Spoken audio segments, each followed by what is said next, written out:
শুভ দুপুর বন্ধুরা, আমি মলয় বিশ্বাস কল্যাণী রত্তলা থেকে। মায়ের মূর্তি দেখছেন। আগামী বৃহস্পতিবার মায়ের বাৎসরিক পুজো আছে, তার জন্য আজ চন্দ্রচূড়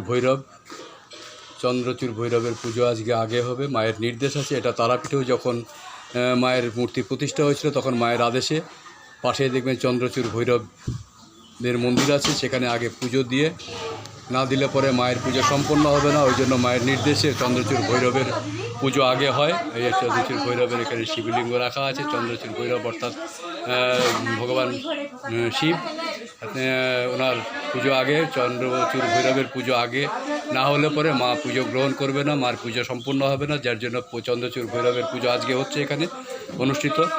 আর আগামী কাল আছে সংযম। আমিও প্রতি বছর এখানে উপস্থিত থাকি এবং এই পুজোয় মায়ের কৃপায় আমিও পুজোয় অংশগ্রহণ করি।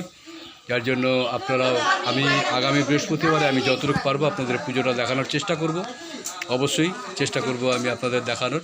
কিন্তু আজকে যেটা হচ্ছে, আজকে এই যে পুজোর আয়োজন হচ্ছে চন্দ্রচূড় ভৈরবের পুজো, এই যে ঢাকি দাদা বসে আছে,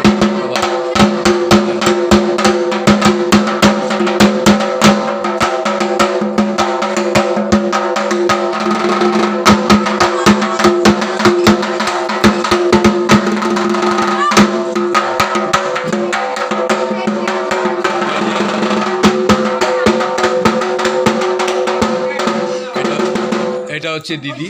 এই দিদির বাড়িতেই প্রতি বছর পুজোটা হয় এবং মায়ের নির্দেশেই মায়ের যখন নাকি তারাপীঠেও, আপনারা সবাই অবগত আছেন যে তারাপীঠের মন্দিরেও যখন নাকি তারাপীঠ মা প্রতিষ্ঠিত হয়েছিলেন, তখন মায়ের আদেশেই চন্দ্রচূড় ভৈরবের পুজো আগে হবে, তারপরে মায়ের পুজো হবে। সেই নির্দেশে অনুযায়ী এখানেও আজকে চন্দ্রচূড় ভৈরবের পুজো আয়োজন করা হয়েছে এবং কালকে সংযম আছে। কালকে সংযমে সারাদিনে একবারই আমরা সিদ্ধ ভাত খাবো।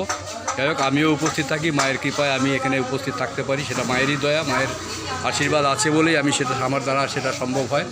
কারণ মায়ের মূর্তি দেখতে পাচ্ছেন। আগামী বৃহস্পতিবার মায়ের পুজো, আমি চেষ্টা করব আপনাদের সম্পূর্ণ পুজোটা যতটুকু পারবো আমি চেষ্টা করব আপনাদের দেখাতে। আজকে আমি এই পর্যন্তই দেখালাম। এরপরে পুজোটা অনুষ্ঠিত হলে আমি এই পুজোটাও আমি কিছুটা দেখাবো। সবাই ভালো থাকবেন, সুস্থ থাকবেন, মায়ের আশীর্বাদে। সবাইকে ধন্যবাদ। সঙ্গে থাকবেন, পাশে থাকবেন।